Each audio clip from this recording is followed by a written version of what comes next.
One moment, he was betrayed and stabbed through the heart. The next, his eyes snapped open 10 minutes before the Ice Age began. This time, he had 3 goals: hoarding 10 tons of food, using a green light to grow life from sustenance, and ensuring the woman named Hyona would feel the same despair he did.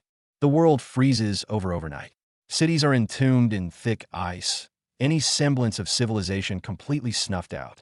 And amidst this white, silent death, a desperate radio crackles to life. "Don't give up hope," the broadcaster croaks, his own voice shivering with the cold. "Let's all, together, static. Hope." In this ice age, even radio waves can't survive. In his past life, this very same frozen warehouse was where Han Feng found his hope, his missing ex-girlfriend, Lee Hyona. Think it was a romantic, desperate reunion? He thought so too. She doesn't hesitate. She rushes to him with a passionate confession. "Only in a crisis can you see who truly loves you," she says. "I'd do anything for you now." Han Feng's heart, chilled by the apocalypse, was burning with her words. He bought it. He thought his gamble on love had finally paid off. He tells her to close her eyes, promising the deepest response. Then, he pulls out a knife and plunges it into the body of the woman he loves most. Hyona collapses instantly. Han Feng is stunned. He wanted to hug her, so why wouldn't his hands listen? As he fades, he hears the truth. Hyona and another man were hiding nearby. This was all a scam to steal his last supplies. That stab was orchestrated by the pair of them. Lying in his own blood, growing colder by the second, Han Feng makes a vow. If there's a next life, he's done being a lovesick fool. He dies. Or does he? His consciousness drifts in absolute darkness until a warm light calls to him. Heaven? He reaches out. Boom! Excruciating pain tears through him. This isn't salvation. It's something far more violent, being forced into his very being. Aya! Han Feng bolts upright in bed, drenched in sweat. His familiar room, summer sun outside. He scrambles to the balcony, checks his phone. June 28th. The Ice Age apocalypse arrives July 15th. He's been reborn. The elation is short-lived. Something's wrong with his right hand. It's faintly glowing red, pulsing with a volatile energy. He thinks it's a trick of the light, until he sneezes. Whoosh! An uncontrollable green beam blasts from his palm, shattering the window. What the hell is happening? The green light is erratic, flaring and shrinking unpredictably, nothing like the red glow. Han Feng tries to control it, but the effort is immense. Within minutes, he's completely drained, collapsed on the sofa, his hands still faintly shimmering. This bonus from rebirth is a little too surprising. Starving, he remembers the cheat-like powers in all those rebirth manhwa he read. Excited, he tries touching a kitchen knife with his glowing green hand. Nothing happens. The fridge is empty. Great. No matter how cool the superpower, it can't conjure up a meal. Survival first. He finds a pre-apocalypse can of roasted soybeans. As he eats, he absent-mindedly touches one with his glowing hand. Boom! The bean explodes in his mouth. No, it sprouts. A fresh bean pod forces its way out of his mouth. Han Feng is stunned. This ability isn't for combat. It's for farming. It clicks. Green light makes contacted plant-based food grow and multiply rapidly. Red light probably deconstructs or cooks meat. This is the ultimate apocalypse cheat. Infinite veggies from a single seed, endless meat from one piece. Food crisis. Not on his watch. Just as he's planning how to dominate the apocalypse with this farm hack, a sickly sweet voice cuts through the street. Han Feng, what a coincidence. His blood runs cold. Lee Hyona, the woman who lured him into an ice tomb and stabbed him in his past life, stand before him, all smiles. The countdown to revenge starts now. Seeing her face floods him with the agony and icy betrayal of his past death. He was her backup plan, her ATM, and ultimately a roadblock on her path to survival, disposed of like trash by her and her lover. But Han Feng crushes the urge to strangle her. Not yet. He forces a fake smile. You're looking especially beautiful today, Hyona. I got a bit lost in the moment. Hyona, predictably, falls for it, coyly suggesting they go shopping. Her usual ATM withdrawal routine. Use me as your personal ATM again? Not in this life. Han Feng brushes her off with an excuse. He has priorities. The city's largest supermarket. Apocalypse survival guide. Engage. Short on cash. Who's paying back loans after the world ends? Loan all. Pushing a cart, he raids the shelves against his apocalypse checklist. Food, winter clothes, medicine fuel. His pitiful bank balance stares back. But all he sees are the empty shelves of the frozen future. One thought cleared out. All of it. Money. The eternal problem. As he panics, his phone dings, a loan ad. Han Feng's eyes light up. Of course, after the apocalypse, he'll be the ultimate deadbeat. Now's the time. Every loan platform, go all in. Meanwhile, Hyona left on the street is fuming.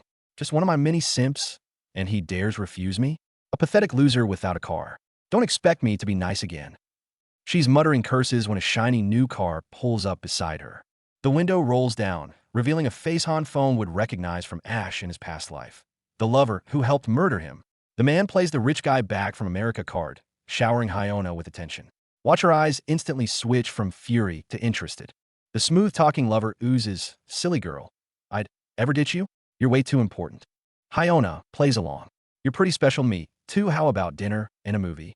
They're instantly in sync, the chemistry palpable. Han Feng watches coldly from afar. This scene, it's identical to the setup before they killed him. Days later, Hyona coincidentally runs into Han Feng hauling supplies. Her eyes gleam at the boxes. She pretends concern. Han Feng smirks inwardly, handing her a little present to get rid of her. He can't wait to see her shocked, greedy face when she discovers his little stockpile. Hyona walks away satisfied, thinking she's hooked another fish. Han Feng watches her leave, eyes icy. Enjoy it. It's my ticket to surviving the apocalypse. A ghost burning with vengeance flickers behind him. Just wait. Once the world ends, you'll get what's coming, especially the bastard who helped you kill me. This time, he's looking forward to doomsday. Time is critical. July 15th, the temperature plummets, hitting minus 70 degrees Celsius within a month. Han Feng hoards like a squirrel, frantically buying and moving supplies. Years of food, without alerting the neighbors. Generators, fuel tanks, materials to reinforce his home. He must build his doomsday fortress in silence. The home renovation happens in secret. Thick insulation, reinforced doors, hidden vents. Most crucial, a private storeroom packed with the foundation of his ability. Masses of beans and meat, pre-grown and duplicated. This is his true ace in the hole. July 14th, the eve of the freeze. Everything is ready. Han Feng sits on the floor, finalizing his checklist. Winter clothes, check. Medicine, check. Weapons acquired through special channels. He closes the notebook, gaze sharp as a blade. Come on then, Ice Age. This round, I'm the house. Final hours before the apocalypse. Han Feng isn't idle. He's systematically testing his farm hack.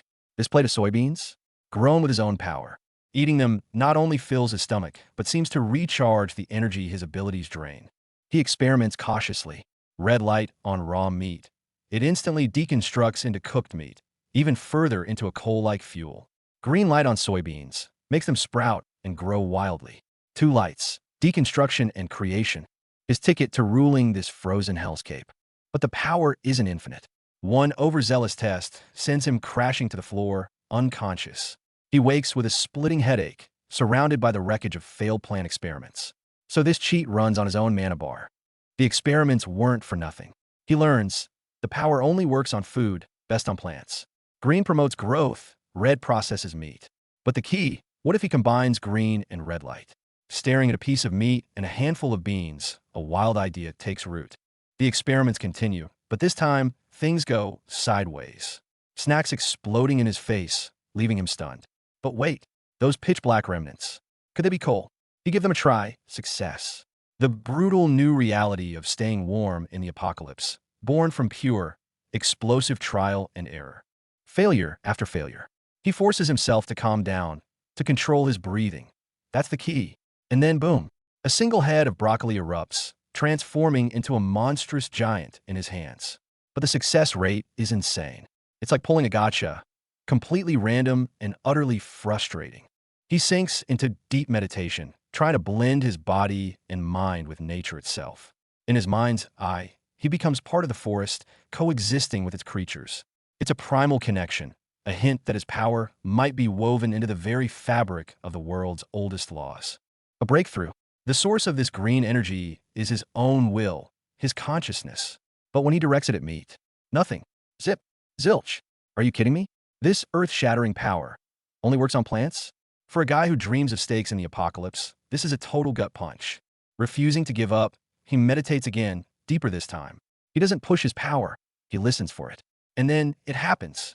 The meat in his hand reacts violently, swelling and morphing under his will, radiating a completely new wavelength of energy. Red light. A new power is born. The red power reveals itself. Unlike the green light of creation, this is about deconstruction, transformation.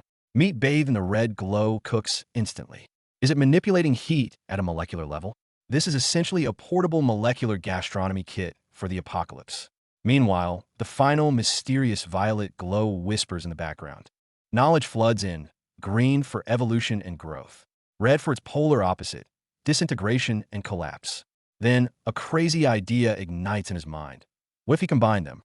He channels both forces simultaneously, green and red light colliding in his hands. Unprecedented energy is about to erupt. It works. The soybeans vanish into thin air, and in their place, the meat swells to double, triple its size. And the kicker? The resulting meat looks, feels, and smells even fresher than the original. This isn't just a trick. This is the ultimate alchemy, turning worthless beans into premium steak. The apocalypse's perfect counterfeiting machine. The Trinity is revealed. He makes his vow to the void. Green to create, red to destroy, violet to harmonize. He who masters this tricolored power will stand atop this apocalyptic world. He thinks he's prepared for everything. But in the next heartbeat, death's chill brushes his spine. The cold, hard kiss of a gun barrel pressed against his back. No sooner does he make his vow than the apocalypse arrives. Outside, summer is violently ripped away by a frozen hellscape. Blinding snow falls like funeral confetti. Hanfeng instantly realizes the true threat in a lawless world isn't the cold. It's the guns in other people's hands. He needs a weapon fast. But as a normal citizen, where does he even start? Just when desperation sets in, an unexpected face appears. That flashy, gold-haired punk, brotherly, cigarette dangling, blocking his path with his over-the-top swagger. Don't disrespect your big brother. Have a smoke. The guy is slimy as an eel, but those words, I know people shine like a faint, dirty beacon in the dark. A cut to Brother Lee's daily hustle shows the truth.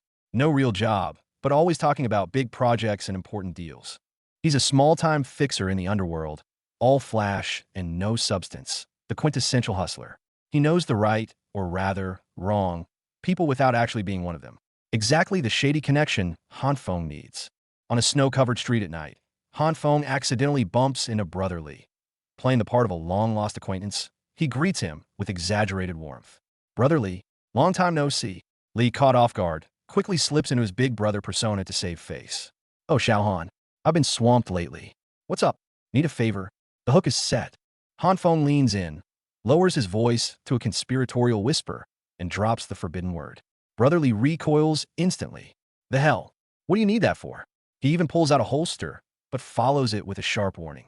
We don't do illegal stuff. Guns are serious business. Right on cue. Time for the sob story. Hanfeng launches into his Oscar-worthy performance. He describes in vivid detail how a red-haired thug spit in his face for no reason while he was just riding his bike. He held back, but the guy attacked him. He fought back, just to defend himself. And that's when the real nightmare began. A few days later, the red-haired guy came back with 4 goons armed with clubs. They cornered him in an alley and beat him to a pulp. The humiliation was unbearable. So, he needs a gun. Not to hurt anyone, just to have a shred of dignity, a last line of defense. The story is part fiction, but the rage and fear? 100% real. Bullseye. The story hits Brother Lee's cheap, performative sense of justice. He explodes in righteous indignation. Disgusting. What a bastard. No civilization at all. Hanfeng thinks to himself, dude, the point is I need a gun, not a lecture on manners. But outwardly, he just nods along in agreement. Brother Lee pounds his chest. Covered. I'll call the big boss right now. He lies about his Porsche being serviced to borrow Hanfeng's cheaper SUV. Hanfeng sees right through it. The guy just wants to look cool. Sure enough, they arrive, and Lee immediately whips out his phone for a steering wheel selfie, caption dripping with faux hardship. Their destination is a street corner half buried in the blizzard, a makeshift hangout for local toughs huddled around a feeble fire. Brother Lee greets them like old friends, saying they're there to see Boss Liu. The lead thug eyes Hanfeng, the unfamiliar face, with clear suspicion but nods. The real trial is about to begin. They pass through a dim hallway into a reception room decorated in gaudy Chinese style. Beneath a plaque reading, Boundless Loyalty, sits Boss Liu, a mountain of muscle covered in tattoos, radiating menace.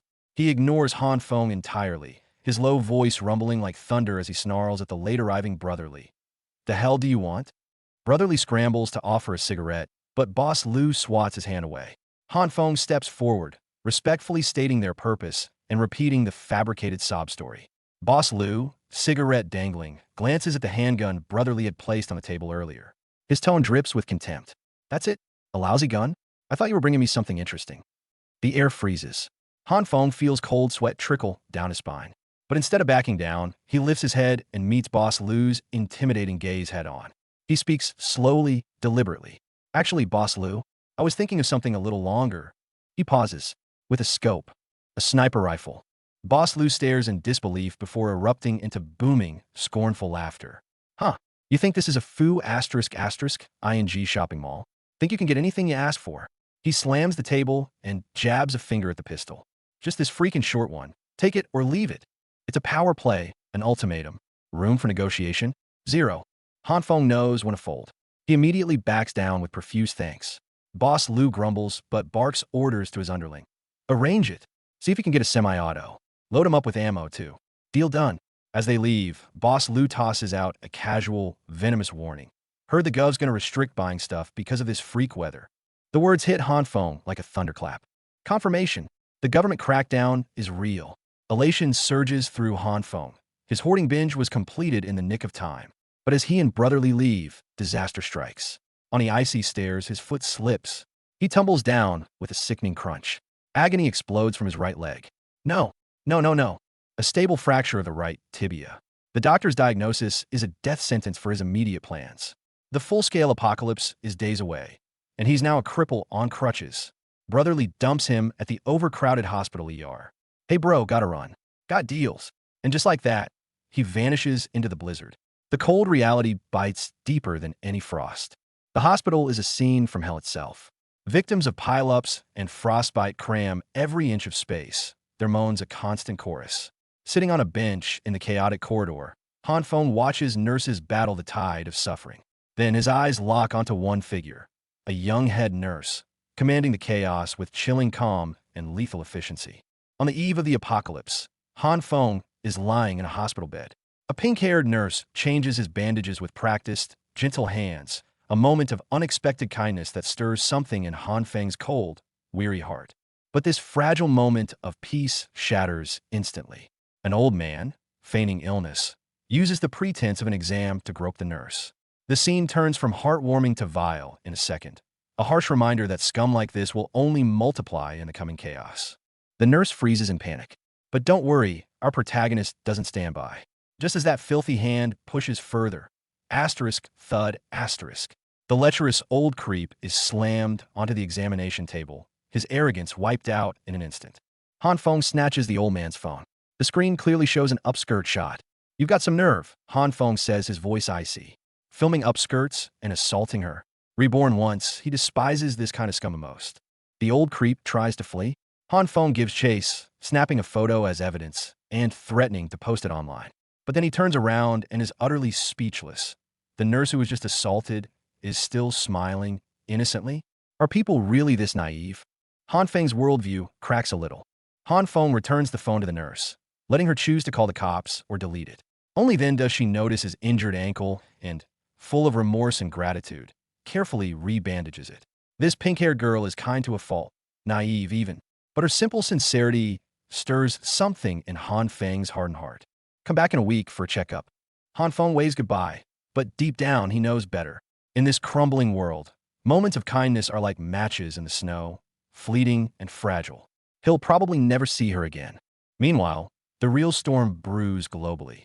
On the news, Egypt's pyramids, Dubai's skyscrapers, the Amazon rainforest. The whole world is blanketed in snow. Experts grimly announce extreme meteorological anomalies. The Ice Age, it's truly arriving. The world outside is collapsing, but Han Feng? He's lounging in a robe, sipping wine, watching the news tell people not to hoard. A cold smirk plays on his lips. Without his rebirth, maybe he believed their lies. But now, his fully stocked, fortified apartment is an oasis in this coming storm. Suddenly, a mysterious warning explodes across the net. This is no ordinary snowstorm. The Ice Age apocalypse is about to begin. Han Feng's eyes go wide. Who is this person? How do they know? Could there be another knowing one besides himself? Day 5 of the apocalypse. The neighborhood group chat is in total meltdown. Food shortages. Roads blocked. Heating on the brink. Residents scream and point fingers, panic spreading like wildfire. Han Feng watches the chaos with cold detachment. Just as he expected.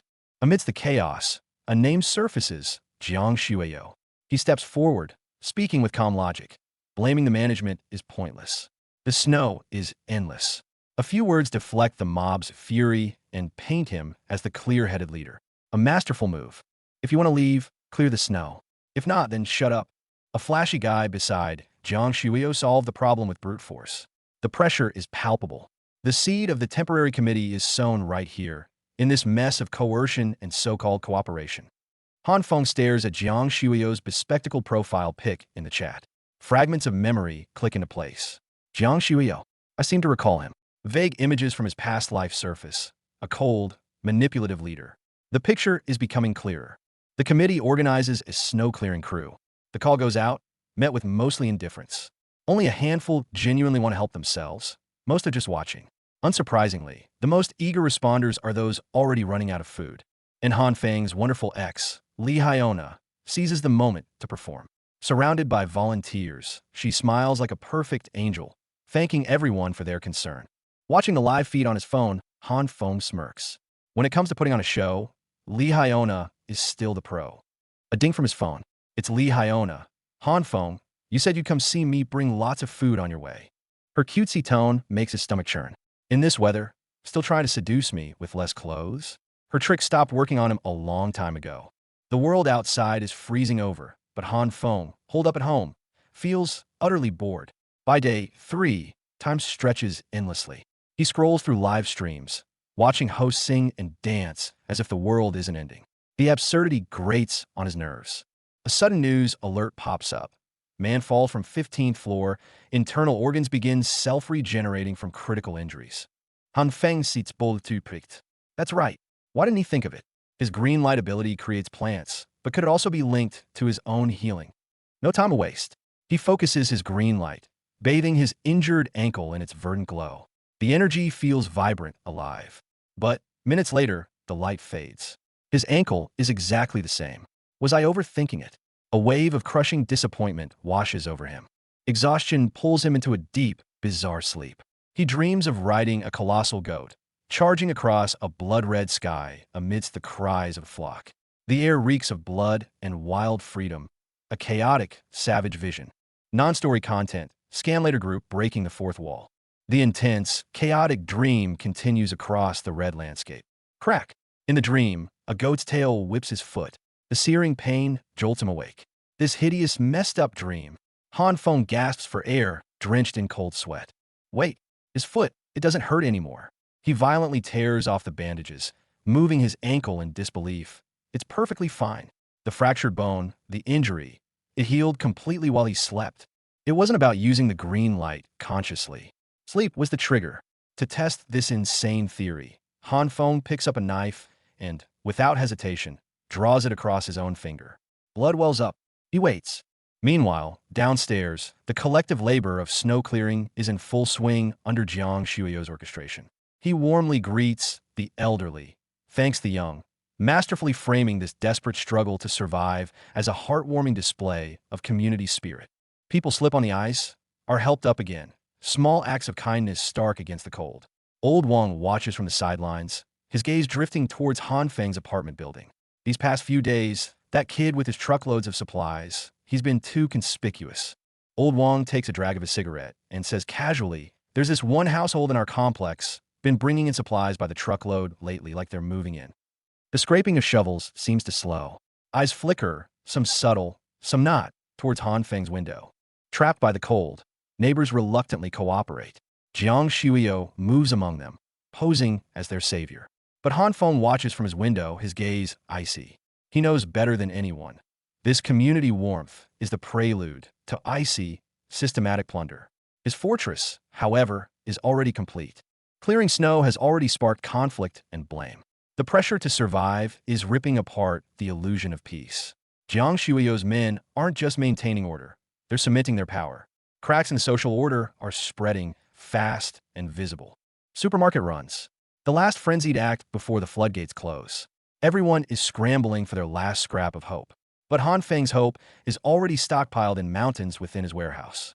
Watching this panic scramble, He has only one thought. The storm has barely begun. When Uncle Lou probes for his opinion, Han Feng give a masterclass in playing dumb. His tone is gentle, his words textbook correct. Isn't it a good thing if someone has resources? Uncle Lou laughs, amused. But he has no idea this young man has already flipped the entire game board on its head. Outside is a hell's cape of sub-zero survival, a desperate 3-hour window to scavenge and return. Inside Han Feng's bunker, he's chewing a snack, bored out of his mind. This is the ultimate cheat of a regressor. While others struggle in the snow, he's already lounging at the finish line. Boom boom. The knocking sounds like a death knell. Han Feng yu savakya. But seeing Brotherly at the door, he instantly paints on a smile. Because Brotherly hasn't come with chatter. He's come with a force that rewrites the rules of this apocalypse. A brand new semi-automatic rifle. Note, this is a meta-commentary on the comic's production, not part of the main story. Note, this is a promotional/advertisement page for the comic. Gun in hand, Brotherly delivers an even more explosive piece of news. The supermarket has been cleaned out. Overnight, this intel pierces Han Feng's consciousness like an icicle.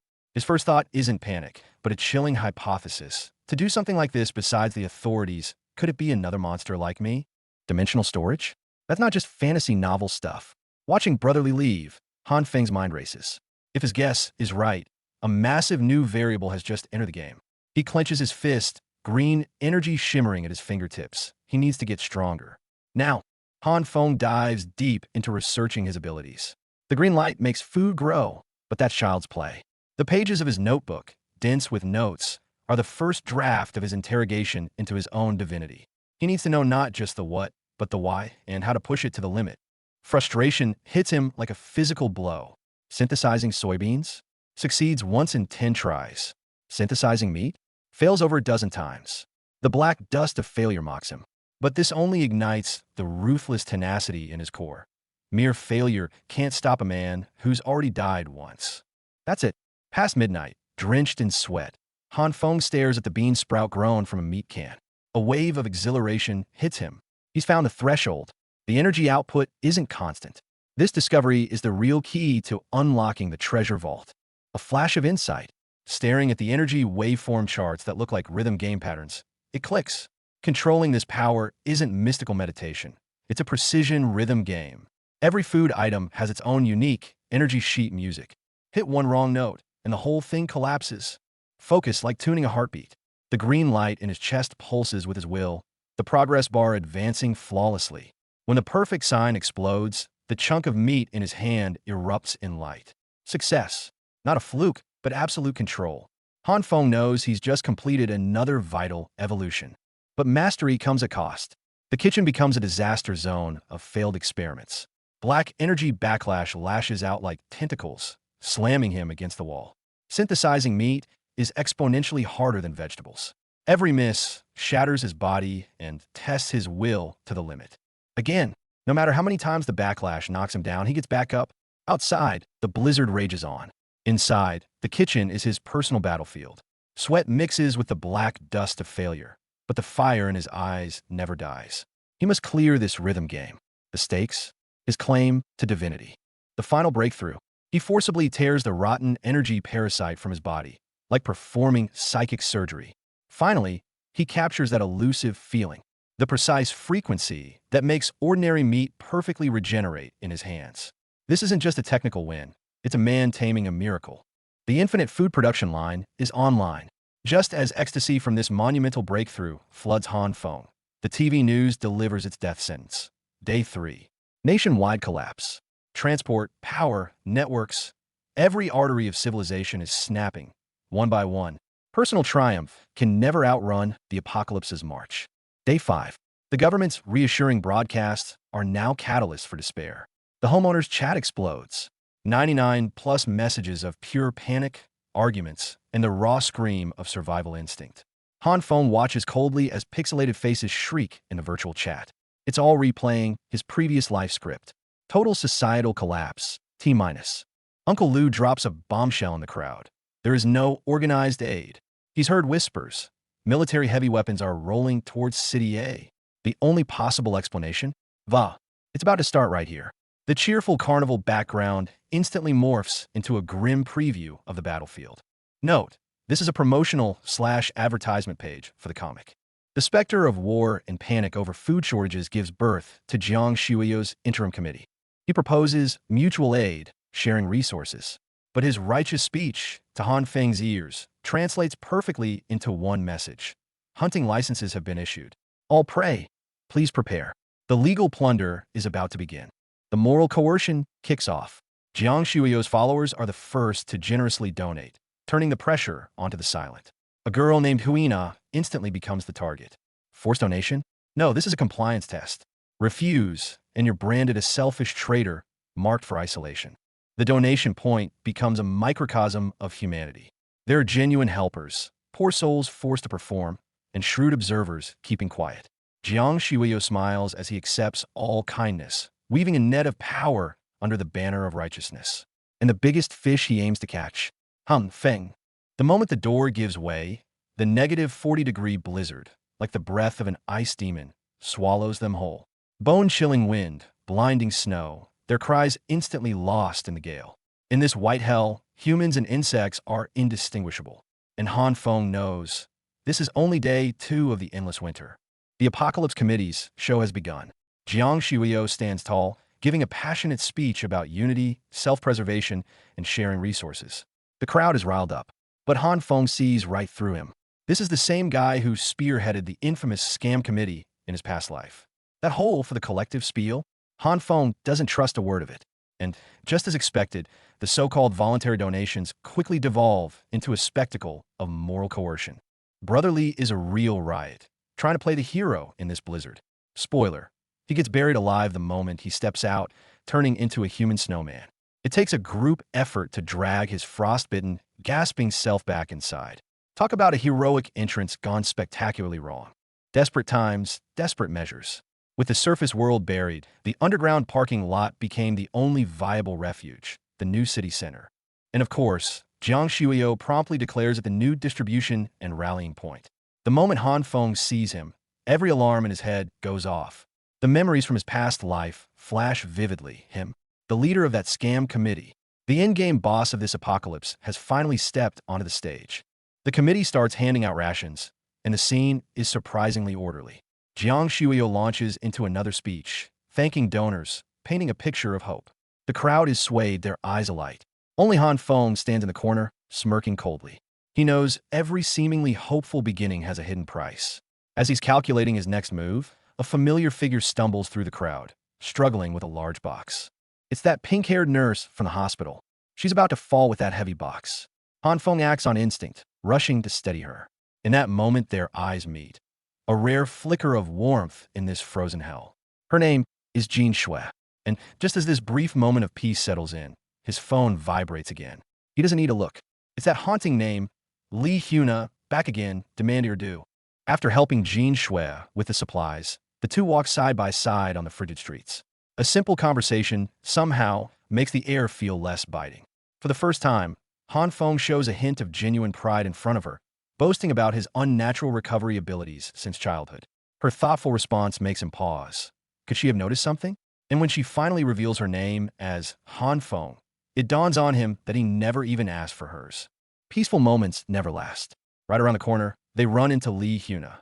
Seeing Han Feng with Jean Shui, she immediately puts on a show of wounded feelings and possessive questioning. Han Feng placates her on the surface, but inside, he's only scoffing. Jean Shui tactfully makes an exit, but this chance encounter clearly plants a seed of doubt in her mind. With Jean Shui gone, Li Huna gets straight to her real performance. She pulls Han Feng aside in the freezing wind, pouring out her true feelings, saying she's always been serious and doesn't want to be seen as someone after his money. Her pitiful, loving facade is Oscar-worthy. The Han Feng from his past life would have melted instantly, giving her everything. But the current Han Feng's heart is a frozen sea of blood. Watching her fake tears, all he can picture is the despair and cold of his death by her and her lover's hand in his past life. If I hadn't already died once, I would have believed you. I really want to tear off your ugly mask right now. But he holds back. The script for revenge requires patience. He puts on a smile, promises to deliver supplies tomorrow, and even feigns concern, telling her to stay warm. Watching Li Huna's satisfied figure retreat into the distance, a cold smirk tugs at Han Feng's lips. This game of cat and mouse is just beginning. And back at home, his real ace in the hole is taking shape. After countless experiments, he's finally cracked the ultimate survival code, the infinite replication of meat. The principle is simple. Plant meat like beans, consume half, and let the other half regrow indefinitely. From now on, it's steak for life. While Han Feng leisurely enjoys the fruits of his research, a steaming plate of grilled meat rice, the world outside has gone completely mad. The news reports temperatures of minus 42 degrees Celsius, even at the equator in the Maldives, with oceans freezing over. Military helicopters swarm the skies like locusts. And the residential parking lot has transformed into a bloody jungle black market, where people will brawl over a few packs of instant noodles.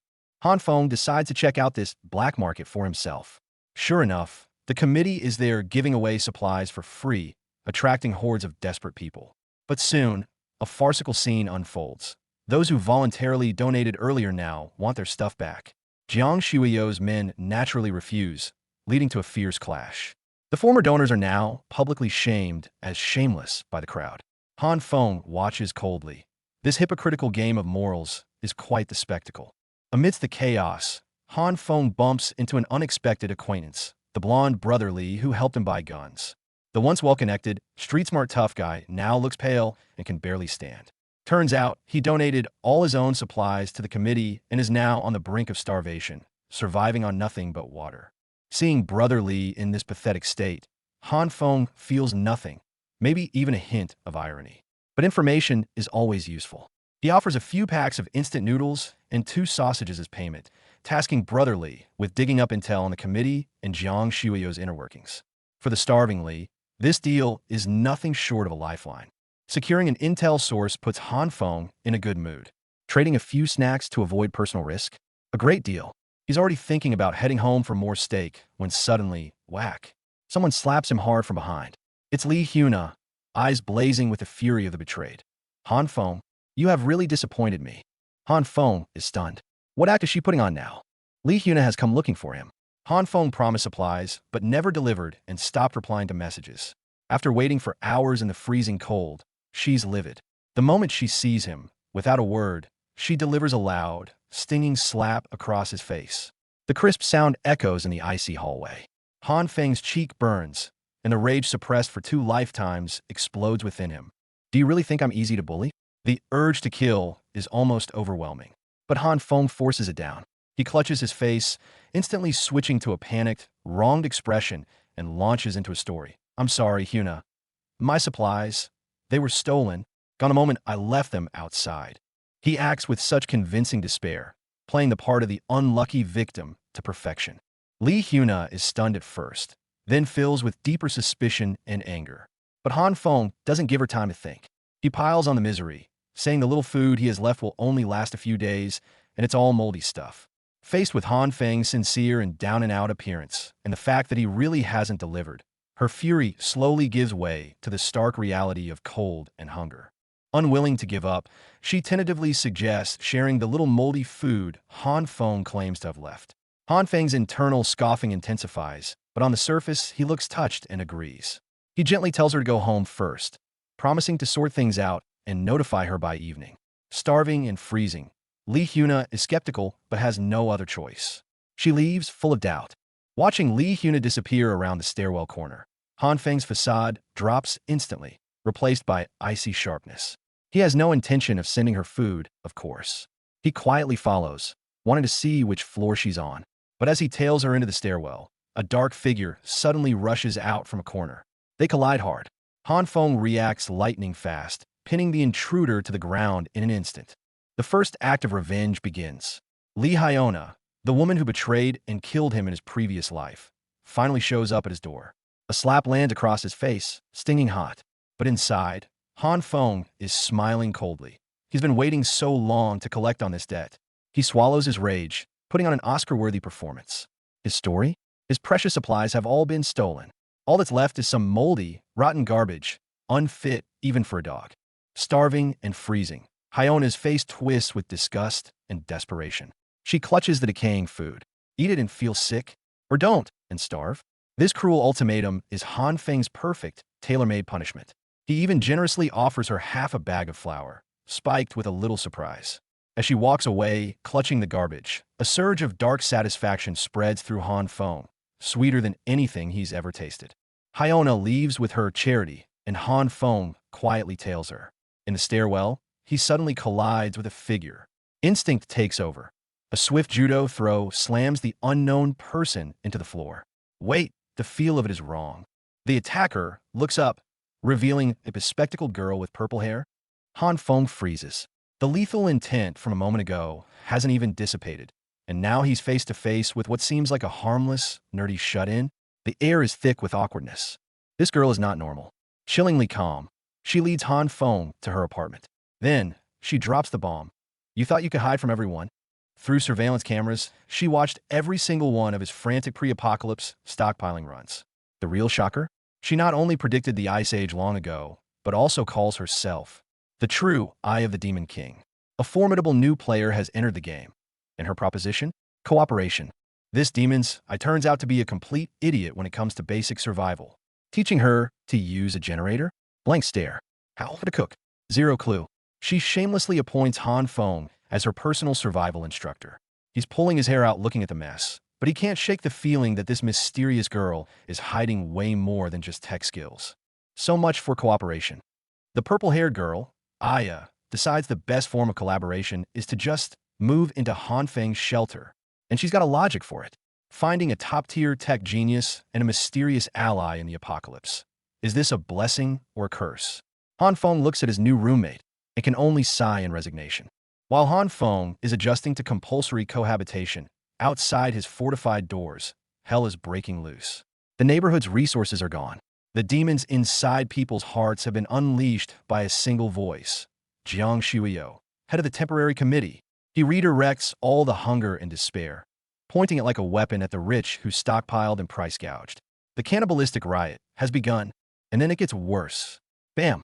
A citywide blackout. Phones ignalts die simultaneously. The last shred of modern civilization is ripped away.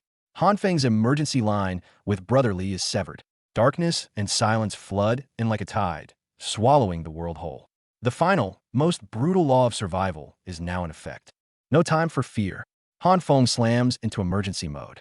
The generator roars to life, pumping a last lifeline into his bunker. But it's not enough. He grabs his gear, frantically rigging door handles and windows with electrified traps. Downstairs, the sounds of screaming, splintering wood, and cries are getting closer. Every second is a ticking time bomb. They're here. Bang, bang, bang. Frantic pounding explodes right outside their door. Come out. Hand over your supplies. Han Feng's heartbeat thunders in his ears, drowning out everything else. He shields Aya behind him, his finger tightening on the rifle's trigger. That single door is now the final barrier between life and death. But the expected breach never comes. The door, secretly reinforced by Han Feng's green light ability, holds strong against the mob's assault. The frustrated thugs curse and move on to easier prey. Gasping for air in the sudden silence.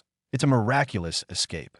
It's then that Aya coolly inspects the electrocution trap wires, her electrical knowledge eerily precise.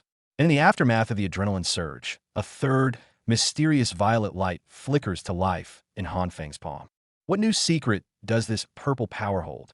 The sound of frantic banging echoes through the corridor. Looters are here to raid. But they're stunned. Han Feng's door, pre-hardened with his powers, doesn't budge. The failures curse and turn to the neighbor next door. Just as a shaken Han Feng catches his breath, the purple-haired girl, AI, steps in. She instantly sees through his lousy electrical trap and fixes it in seconds, explaining the voltage differentials with frightening expertise. In all the chaos, an accident happens. Han Feng trips, and in his panic, a burst of never-before-seen violet light erupts from his hands. The next second, the coffee table he touches goes soft, like jelly. A third power awakens, violet light, capable of softening anything. But before he can get excited, he turns and meets Aya's gaze through her glasses, unervingly calm. Crap, he's been caught. Thinking fast, Han Feng spins a wild lie, painting himself as a subordinate of the evil king. To his shock, the Chinibyu girl Aya buys it hook, line, and sinker. With stars in her eyes, she decides to move in on the spot. On one hand, an absurd cohabitation begins. On the other, frenzied power development. Han Feng obsessively tests the violet light's secrets. Softening metal? Heavy check mark softening ceramic? Heavy check mark, but just making things soft seems kinda useless? Until a bold idea strikes him. Combine the green light, hardening, with the violet light, softening. The moment the two colored lights fuse in his palm, he feels it, control over an object's hardness. Experiment successful. A blade can become diamond hard at his will and soft as noodles the next. Without hesitation, he begins transforming his entire home into an ultimate fortress. The walls are fortified until even a sledgehammer leaves no dent. Outside, it's hell. Under the order of the Provisional Committee, Jiang Shuiyo is orchestrating a blood-soaked jungle. He rewards and punishes, using thugs to eliminate dissent while cloaking himself in collective rules to pose as the savior. Right now, Han Feng's home is an impenetrable fortress, and his nemesis has delivered herself right to his doorstep. Walls that even a sledgehammer can't break. That's his greatest confidence now. Just then, knock knock knock sounds at the door again. While Jiang Shuiyo plays his games of power outside, Han Feng, inside, hears the knock of his own destiny. Another violent conflict over hoarded food. A blonde teenager pins a man down, demanding to know where the other 2 bags of supplies are. Just as fists are about to fly, Jiang Shuiyo appears. He gently stops the violence and helps the beaten man up. The man sobs that with 5 mouths to feed, the rations are never enough. Jiang Shuiyo smiles, not only forgiving him, but even giving him a portion of the day's ration. The crowd cheers, praising Mr. Zhang's mercy. But those with eyes see the truth. He's buying hearts and minds at the lowest cost, solidifying his position as the rule maker. Rewards and punishments, a play to crush the spirit. Later, Jiang Shuiyo reveals the truth to the blonde teen. I did nothing. I just made him understand the principle. In a collective riot, as long as you're not caught in the act, the law can't touch you. But if you break my rules, the collective won't protect you anymore. Everyone will tear you apart. Han Feng finishes the final fortifications. Outside, a frozen wasteland. Inside, his fortress of vengeance. Yet, knock knock knock. The familiar, lethal sound of knocking arrives at last. Outside is Li Huna, using the exact same sweet lies from his past life. Han Feng, only in hardship can you see true feelings. Only someone who truly loves me would invest in me unconditionally. Open the door and feel my heart. Okay. Word for word. Han Feng's blood runs cold. He realizes it now. Outside that door, besides this viper of a woman, the man who killed him in his past life must be hiding in the dark. The moment of vengeance is finally here. The urge to kill surges through him. Han Feng almost grabs his gun and rushes out. But in the next instant, extreme calm crushes the impulse. No power, enemy in the dark. If the first strike fails, he's dead. He must plan this perfectly. He forces himself to analyze calmly. Is Li Huna the real threat? No, it's the man hiding in the blind spot outside the door. To counterkill, he must locate him first. But how through a door? Wait, the violet light's ability might be useful for more than just hardening. A crazy plan takes shape in Han Feng's mind. He'll use his newly awakened third power to deliver a little surprise from hell to the bastard couple waiting outside his door. 1 second, it's a bloodbath. The next, a purple-haired girl with glasses casually appears in the doorway like she's just browsing a convenience store. Most people would be frozen in terror, but she's entirely unfazed, asking Han Feng if he needs help. Every alarm in Han Feng's head goes off. This girl is dangerous. Her calmness is unnerving. Han Feng is panicking. The enemy's ally is literally unconscious outside, and this weird girl still refuses to leave? It's a death sentence. But Aya just sips her drink coolly and drops a bombshell. Don't worry. The evil king's true. I will protect you. She then walks off, leaving Han Feng utterly bewildered amidst his hoard of supplies. What in the world is happening? Han Feng has had enough. He grabs Aya by the collar, unleashing a lifetime's worth of frustration. Stop it with your edgy nonsense and listen. This is serious. But she just blinks, goes dead silent for a moment, then says calmly, go on. Han Feng's rage hits a wall. It's like trying to punch a cloud. Cut to the supply distribution point. A woman is using Han Feng's address to claim extra rations.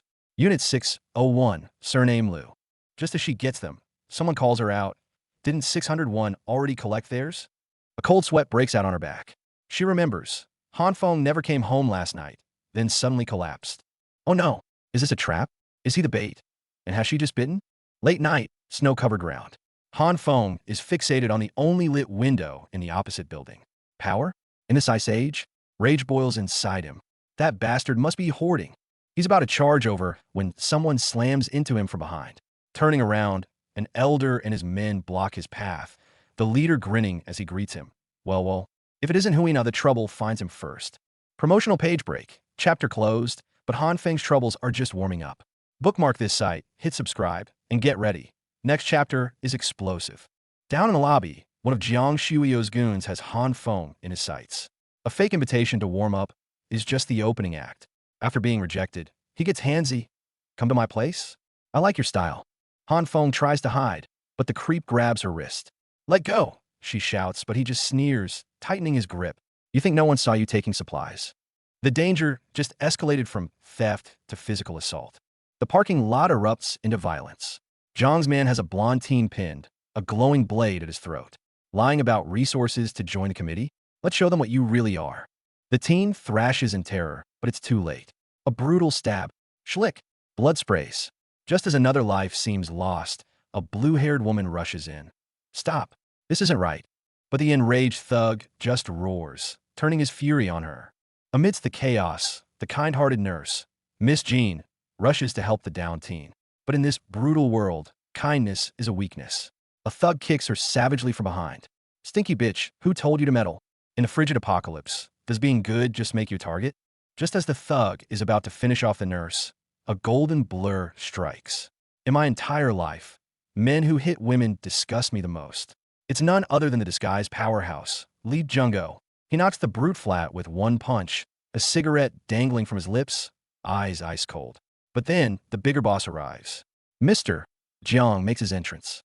And to twist the knife, someone immediately points a finger. Sir, this woman falsely claimed our rations. The situation just did a 180. Jiang Shuiyo, the master manipulator, is putting on a show. He fake apologizes. Sorry, Mr. Jiang, my fault, before giving Han Feng his ultimatum. One more strike and you're out. Then, in the same breath, he turns to the onlooking Han Feng and Li, asking sweetly, You too must be startled. Consider joining us. Han Feng's reply is pure defiance. I'm not interested in mob robbery. I'd rather starve than join you. The gloves are officially off. The cold, cruel culling begins. Kind Nurse Jean, with her medical skills, gets a pass from Jiang Shuiyo. But Ms. Li, Hyona, who once admired him, gets shoved aside with brutal honesty. One fights, one heals. What do you do? As you are now, you're worthless.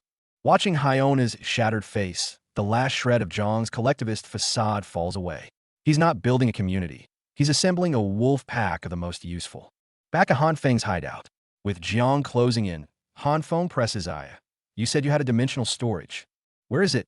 Calmly, Aya conjures a black hole on her chest and pulls out a department store mannequin.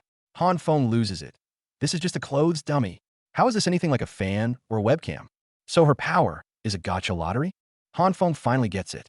Putting stuff into the black hole is easy. Finding it is pure luck. Staring at Aya's blank face, he takes a deep breath and makes a monumentally stupid choice. I'll help you find it, he declares before sticking his entire head into the swirling void. Aya just blinks. Okay. The next second, Han Feng is violently sucked in. Inside the black hole is a vast, starry cosmos, supplies floating like nebulae. But the breathtaking view is a death trap. Damn it, there's no oxygen in here. His body feels like it's being drained and crushed at once. Finding his target is like finding a needle in a universe, and death already has him in a chokehold. Han Feng is violently expelled from the black hole, but the final image he saw has frozen him to the core. Floating in that endless void weren't just supplies, but countless, chilling corpse cubes. This isn't a storage space. It's a graveyard. Just how many horrifying secrets is Aya, the evil king's true eye, really hiding? While Han Feng and Aya are reeling from their discovery, Jiang Shuiyo's scavenging team is already creeping up the stairs toward them. Shut up and trust Mr. Jiang's judgment. Let's finish this quick. Luckily, their preset drone surveillance catches it all. A cold smirk plays on Han Feng's lips. Right on schedule. Activate Plan B. I'll light the fire, you stand by. The hunters are about to become the hunted.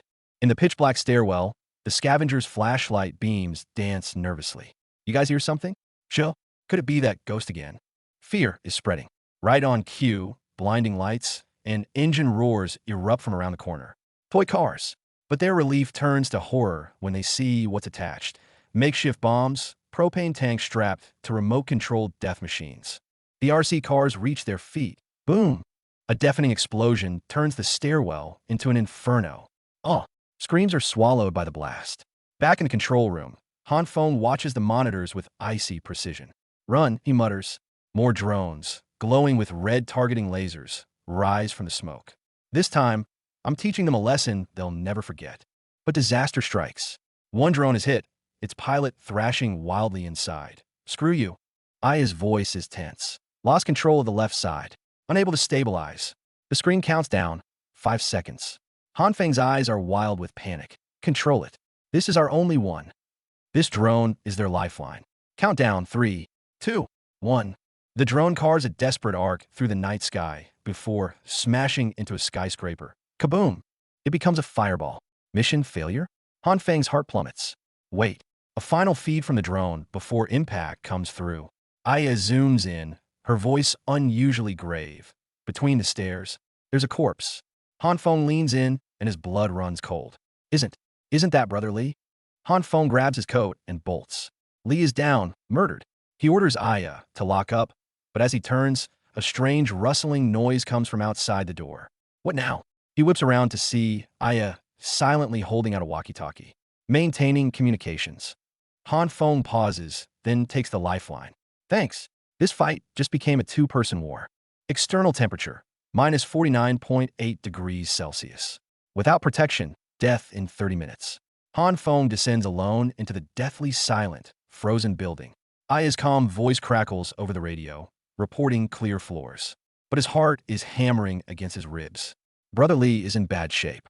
I have to hurry. Faster. Death itself is breathing down his neck. In the committee's base below, Jiang Shuiyo is distributing 3 thick coats to the contributors, earning hollow gratitude. That's when Hyona begs to join again. Jiang shuts her down with cold, brutal logic. First, we can't confirm your friend's actions. Second, if not for Uncle Lu witnessing the resource theft himself, I wouldn't believe you at all. To him, those without value aren't even worth using. Jiang Shuiyo rallies his elite team for an expedition upstairs. His gaze falls on the trembling Hyona, and he delivers his ultimatum: prepare the tools. True or false? This is your one chance to prove your worth. The pressure is immense. With a clang, the iron door swings open. A fully armed hunting party is now marching toward Han Feng's lair. On the stairs, Jiang's team runs headlong into Li Zi. Mr. Jiang, look, it's Li Zi, a subordinate shouts. The man himself looks less than heroic, grimacing as he burns his mouth on hot water. The moment is almost comical, but it doesn't last. Li Zi, or is he, goes on the offensive. I only thank people who rob you. His words shred Jiang's, protect the weak, hypocrisy to pieces. Jiang's lackey explodes. You bastard. Conflict is imminent. Jiang Shuiyo steps in, trying his unity for survival spiel, a classic guilt trip. But Li's answer is a stone wall. I said it before. I'm not joining. Li lays it all bare, pointing a finger at Jiang. One meal every 3 days for the old and weak? You're just letting them die. Han Feng, watching from the shadows, pieces it together instantly. Jiang doesn't care about the vulnerable. They're just hostages, leveraged to control the young and able-bodied. This twisted system is a powder keg waiting to blow the committee apart from the inside. The lackey snaps, grabbing Li by the collar. Not appreciating our kindness? Join or get lost. Li's eyes turn deadly cold. I refuse to move. What are you going to do about it? Before the words even settle, a crushing, invisible pressure erupts. The formerly Xiaozhang lackey screams, crumpling to his knees. The entire Zhang's team takes a collective, fearful step back. The true power player has finally bared his fangs. Brother Li is surrounded, on the verge of collapse. Han Feng's mind screams for action. This is the man who saved his life. But what good would it do to charge in? It's a suicide run. Yet, the bitter taste of betrayal from his past life fuels a fire in his gut. He can't just watch.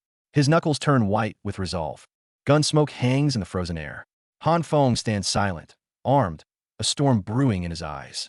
Across from him, the goated thugs are losing their last shred of patience, screaming for a fight. The tension could snap at any second. But the true battlefield is not here. A vision, a memory, or a premonition. Mountains of corpses, crumbling walls. The root of all betrayal may lie buried far deeper in history. In a flash, gunfire shatters the silence. A cry of pain, a body falls. The would-be infiltrators are frozen in terror, finally realizing the grave they've walked into. And when Li Junhao recognizes the gunman, his world turns upside down. Thinking of cheap shot? Too late. Han Feng and Li act in perfect sync, key in hand for the exit, gun aimed to keep everyone in check. Just as the thugs think they see an opening. Boom! An explosion, and Han Feng bursts forward, blade at their throats. Weapons down. On your knees. Han Feng makes it perfectly clear who they're messing with. Gun in one hand, flashlight in the other, he stands on the stairs like a reaper, making his list. Panic erupts among the thugs. Wait, our target, 1804, is his place. The blame game and sheer terror start immediately. Jiang Shuiyo, the sly fox, senses a trap. If their target is this well-armed and well-stocked, what's his game? He pieces together a chilling possibility, a master manipulator pulling strings.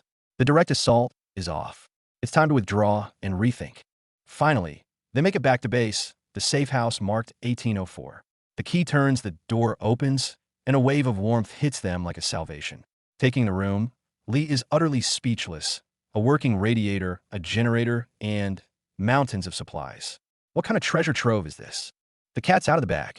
Under Lee's bewildered stare, an AI's pointed question about her drone, Han Feng spills a partial truth, the preparedness, the foresight. As Lee wolfs down a hot meal for the first time in ages, his entire worldview shatters and rebuilds. My bro is a prophet. Belly's full, the gruffly does the unthinkable, a deep, heartfelt bow. This food saved his life. Then, his expression hardens. He pulls out a tablet, revealing Jiang Shuiyo's true face, a tyrant hiding behind collectivism, stealing, bullying, and eliminating anyone who stands in his way. Jiang Shuiyo's methods are more brutal than imagined. For those who dare to leave, he sends cleaners, the twin enforcers, Jin Qinwu and Jin Qinwen. And now, his new target is Han Feng's 1804. Meanwhile, the beast awakened by betrayal. Li Zhenshou. A roar cuts through the air. The final confrontation begins. Li Jinghao, the former middleweight champion.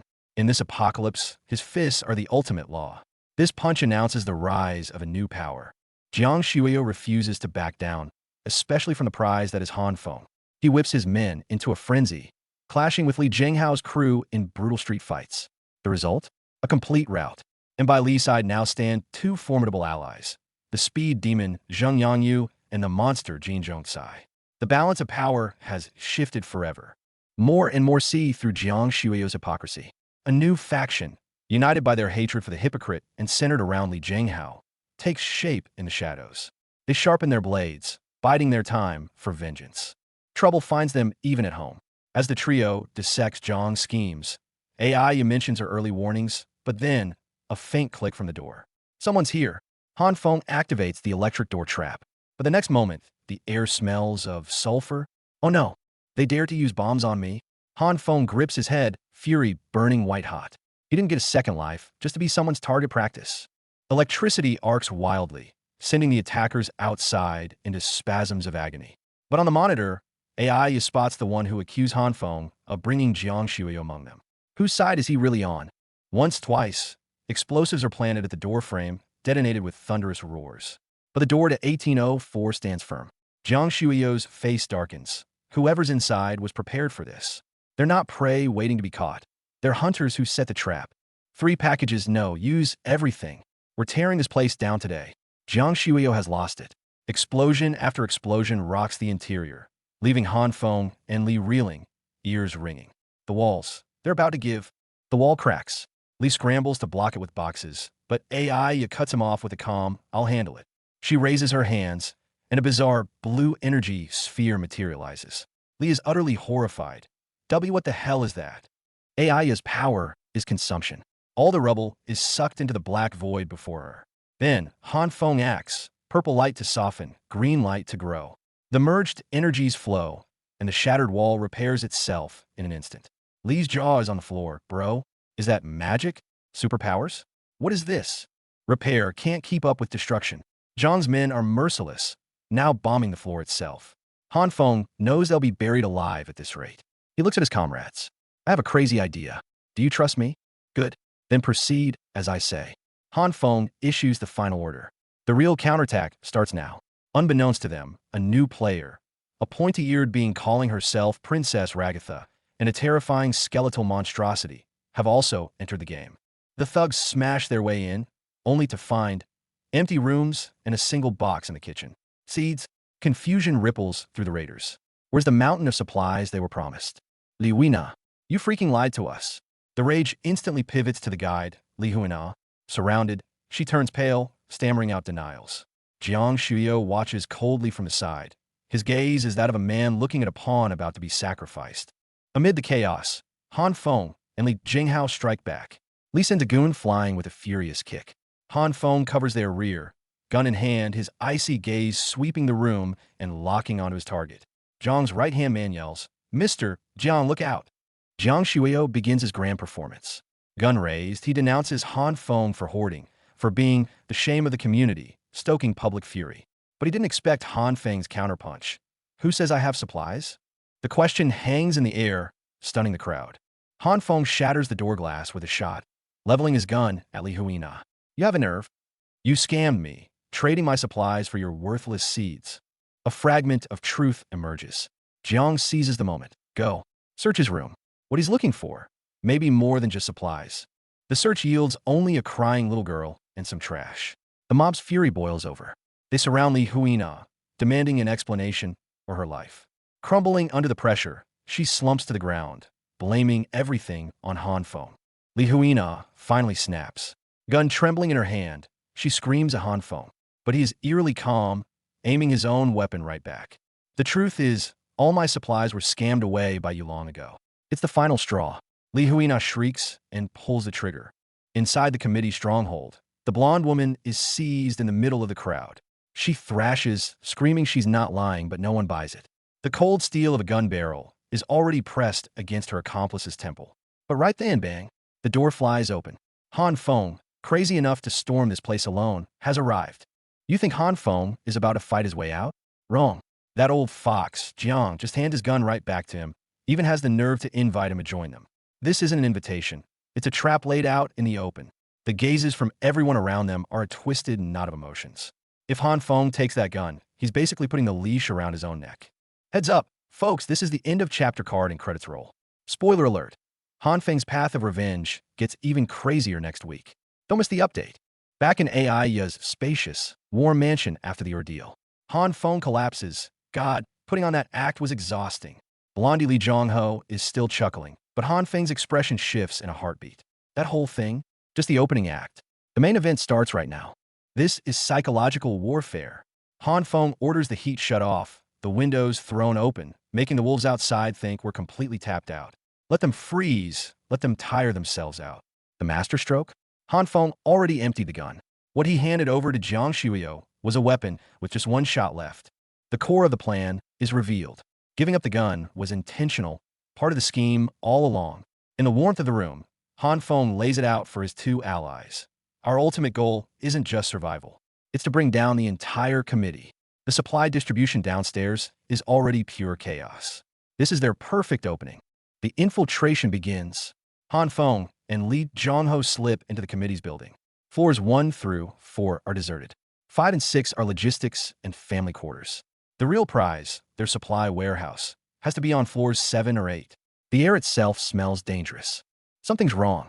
The whole floor is eerily quiet, not a soul in sight. This isn't negligence. It's a trap laid out for them. A chill runs down Han Feng's spine, but he keeps his voice steady for his partner. Stay calm, we're just scouting. Then, in the next instant, a shadowy figure breaks into a sprint in the distance. A trap, just as suspected. That door-marked warehouse is a death trap. A sinister tripwire is hooked to the lock. Open that door, and a bomb is the only thing waiting for them. Damn, these people are willing to blow up their own building just to protect their supplies. Ambush. They've been made. Han Feng and Li Zhongho are swarmed instantly. The air fills with the crack of batons and furious shouts. Li Zhongho takes a brutal hit to cover Han Feng, blood spraying from his mouth as he roars for him to run. Run. Go up. Han Feng's arm is probably broken, pain shooting through him. Li Zhongho panics too. Wasn't this floor supposed to be empty during distribution? But the sounds of pursuit are closing in. Just as they think they're cornered, Li Zhongho freezes, all color draining from his face. He stares behind Han Feng, voice trembling. "Be bro. Behind you." End of chapter. Han Feng is violently shoved from the shadows, sent flying. Fate unknown. Will it be desperate survival or a deadly chase? Tune in next Saturday. Li Zhongho is found, but not by Han Feng, by a mysterious, bearded powerhouse. Li Zhongho is pinned underfoot, howling in agony. And the excuse he cobbled together, "We came for supplies," doesn't earn him mercy. It earns him an even more vicious stomp. The bearded man saw right through them. He tailed them the whole way, silently taking out every guard. Just as Han Feng is reeling from a shock, a deafening chorus erupts from outside the building. "Search every house. Where's the other one?" The committee's main force is back. They're completely trapped. A desperate choice. On the 8th floor, the bearded man gives Han Feng an offer. "Get beaten to death by me, or jump out this window." The snow outside is piled 3 or 4 stories high. Jumping might not be fatal. Gritting his teeth, Han Feng smashes through the glass and leaps. Snowfield sprint for your life. Han Feng flees for all he's worth through the frozen urban ruins, pursuers hot on his heels. A deadly race across the ice has officially begun. A death struggle at the cliff's edge. Struck by a weird blast of purple energy, Han Feng plummets from a height into a snowdrift. The bearded man catches up, and the two grapple in the blizzard, each impact feeling like it'll shatter their bones. Safe for now, they take refuge in a derelict room, lighting a fire to warm up. Han Feng is shaken. That bearded guy is a monster. He almost died. But before he can catch his breath, the bearded man yanks him into another run. To the 5th floor, a new crisis is already upon them. A voyageur by the fire. The bearded man is no ordinary person. He sees right through Han Feng's goal of targeting the committee. He points a gun at him, demanding every piece of intel he has, threatening to use him as a human shield to trigger traps otherwise. Han Feng's mind races. Is this guy an enemy or a potential ally? A close-up on Han Feng. Pupils contracted, sweat beading. Whatever the bearded man says next is a sledgehammer blow that shatters his composure. The bombshell drops. The bearded man stares Han Feng down, spitting out words that cut to the bone. "What's the secret between you and Jiang Shuiyo?" Every hair on Han Feng's body stands on end. How does this powerhouse who came out of nowhere know he has ties to Jiang Shuiyo? In a chapter, the mystery deepens. The bearded man's identity is a puzzle, and a mysterious white-haired woman appears in an ice cavern. Next Saturday, truth and conspiracy break the surface of the ice. Firelight illuminates the lies. Han Feng starts weaving a tale. He claims Jiang Shuiyo stole his woman and his supplies, and he's here for revenge. He pulls out a junk pistol, saying he staked everything he had to survive. The bearded man listens coldly, a hint of amusement at the corner of his mouth. He can tell it's a mix of truth and fiction at a glance. A clash of ideals. Han Feng is adamant about overthrowing the committee, having seen through Jiang Shuiyo's tyranny propped up by weapons and performance. But the bearded man scoffs, believing the strong ruling the weak is the iron law of the apocalypse. Neither can convince the other. This alliance is fractured from the very start. The bearded man seems to have spotted something. He halts, pointing ahead with a puzzled huh. Han Feng instantly tenses up. What new threat lurks in the unknown darkness ahead? The mantis stalks the cicada, unaware of the oriole behind. The bearded man is locked in a fierce struggle with a black-clad figure. But out of nowhere, a blue-clad assailant strikes from behind, landing a crushing blow to the back of his neck. The bearded man collapses, and the two women who rush out gasp in shock. Nurse Jean Shui, the kind pink-haired nurse, stands here now. The atmosphere freezes. She seems poised to face an extremely difficult choice, or perhaps an utterly unexpected person. The slight tremor in her fingers betrays the storm raging within. Han Feng stumbled upon Nurse Kim's secret, and the air froze solid. She confessed to Grandfather Li's unfortunate demise with a chilling logic. To save more, the burdens must be removed. Her conviction is colder than the ice outside. The skeptical, gray-haired man's suspicion hangs over her like a guillotine. Jiang Shuiyo's brutality escalates. He's not just saving resources, he's clearing the board for war. The elderly and weak are being purged, resources consolidated. Han Feng sees the game now. This is preparation for a fight, a grab for an armory. His rage ignites. Han Feng makes his choice. All in. He won't ride alongside the cowards in this neighborhood. He'll hunt down the armory and fight for a future. He rejects Nurse Kim's help, not out of pride, but because he knows the path he's on may be a one-way trip. The gray-haired man's warning paints the true apocalypse. Jiang Shuiyo is small fry. Ahead lies a bloodier, more savage world. Nurse Kim's fury ignites the frozen night. She sees beyond Jiang Shuiyo. When she learns these scums stole Han Feng's supplies and targeted his girl, the gentle nurse's eyes blaze with a warrior's fire. This whole neighborhood is in danger. Meanwhile, in the distance, the hunt for Han Feng has already begun. End of chapter slate. A brutal search unfolds. Enforcers crush a suspected thief with a metal pipe, targeting his already injured arm. Cripple the other one too, they snarl. The violence is as cold as the ice. But wait, a faint green glow begins to shimmer around the wounded man. Hanfeng brute forces his way through a wall with his new powers utterly spent. He discovers a stunned enemy in stripes. Leave him here, he asks. The decision deferred to Jiang Shuiyo. Even among their own, this committee operates on fear and suspicion. Brotherly wakes up, and his first words? Thanks for the slap. Battered and hunted, he finds a bizarre sanctuary, the deserted underground parking lot B2. The silence here is more unnerving than the chaos above. Brotherly drops a bombshell. An entire warehouse filled with giant sausages? That's insane. If Jiang Shuiyo had this much food, why use explosives to steal Hanfeng's meat? Unless these sausages aren't for eating at all. Hanfeng's blood runs cold. They've stumbled upon a potential secret armory. A sudden order: execute the hostages. The trap slams shut on Brother Li and the traitor, but the trapped become the hunters. Hanfeng and his disguised allies strike back, taking down their guard in a flash. Jiang Shuiyo wants us dead, Hanfeng states coldly. We move on the boxes now. And the logistics? His ace in the hole. Evil King is on standby. A deadly visitor, not the expected ally, but the traitor, Li Huna. Hanfeng's instinct scream. The crackle in his comms is a death knell. Forget it. We're getting the Evil King now. Panic and action collide. As they rush back, the door explodes inward with a deafening crash. The community implodes in panic. Contradictory orders: evacuate the weak or fortify for a siege. Chaos reigns. In the crowded stairwell, a hunter moves among the sheep. Then, screams and impact. Li Zhenhao is here. A standoff in the dark.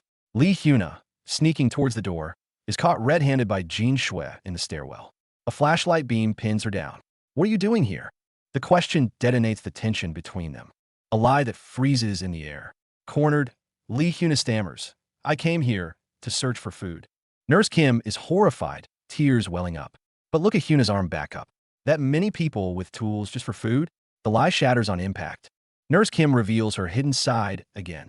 She came to help, but the committee thugs see her as a nuisance. Enough is enough. The moment they lay hands on her, the gentle nurse explodes into action. Lightning fast, she flings her attacker aside. Everyone is stunned. This girl is terrifyingly strong. A massive, furry presence looms in the darkness. Hanfeng, Brother Li, and Nurse Kim huddle together, fear drenching their heavy coats. A hand descends from above, its intent unknown. The silence is deafening, filled only with their pounding hearts. Evil King has arrived. The doors are blasted open by a raw, terrifying force. Framed in the doorway, a mysterious figure with a swirling blue void in her chest steps into the fray. This is Hanfeng's trump card, and Jiang Shuiyo's worst nightmare, come to life. Aya descends with absolute force. The black hole in her chest unleashes a terrifying vortex, pulling at clothes, bodies, the very air itself. The hallway echoes with screams of ghosts. Chaos reigns on the street and in the -1F garage. The entire map is in turmoil. They've messed with the wrong guy. A casual punch from Hanfeng, way too casual, has unleashed a raging bull of a man. Now it's a desperate, rain-soaked sprint for their lives. Brotherly internally screams, Dude, your punch was too heavy. The enraged pursuer roars, I'm going to kill you. Pursuers are everywhere. In the underground garage, Hanfeng makes the call. Brotherly fetches Aya for extraction. He draws the fire. It's a desperate gambit, but he trips. The footsteps behind him close in. Cornered in the underground parking lot. Flashlights pin him down. A mob chants for his blood. He sees one desperate gambit. The snow's crushing weight on the metal gate. He bets everything, unleashing his power on the door. An explosion of force and shrapnel swallows him and everything around him. Miraculous power surges forth. A strange pink-purple creature emerges from Hanfeng's palm, shrieking, bathing the exit gate in blinding light. The pursuers gawk in shock. The light fades, leaving confusion. But Hanfeng knows the real show is about to start. He roars, bracing for the final clash. Avalanche. Nature's fury washes over the battlefield. Everyone is scrambling, swallowed by the snow. Hanfeng is buried alive.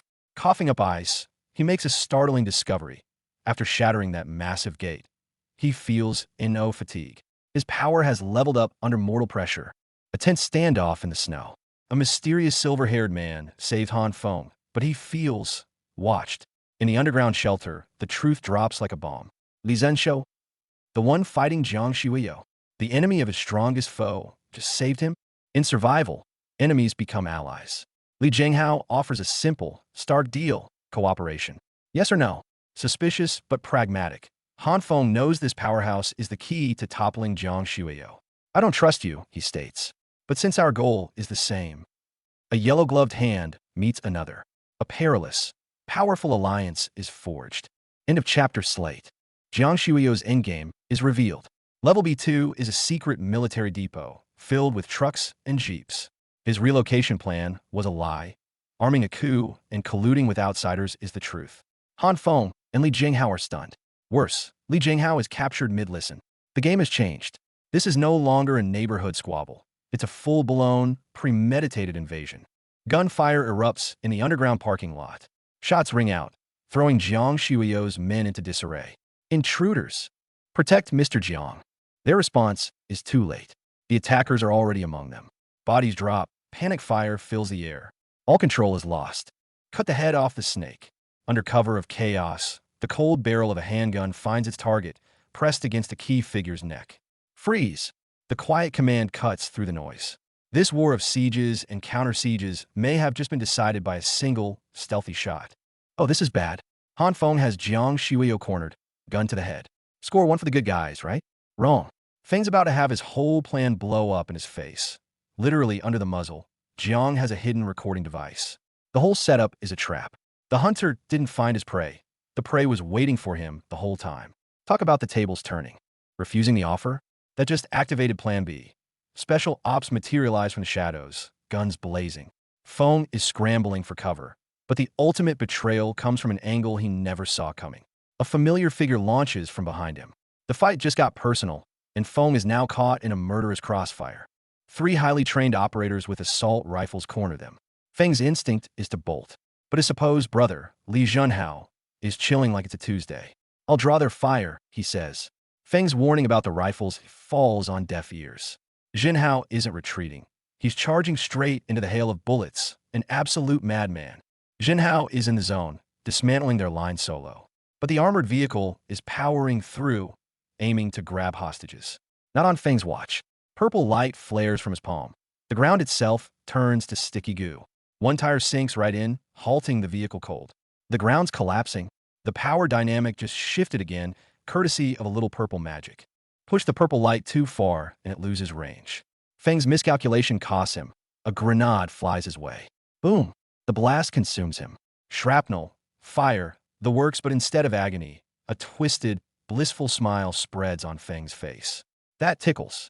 Feels so nice. Did the explosion just unlock a new, very concerning kink? Cut to a field of red grass. Feng is being licked by fluffy, horned sheep.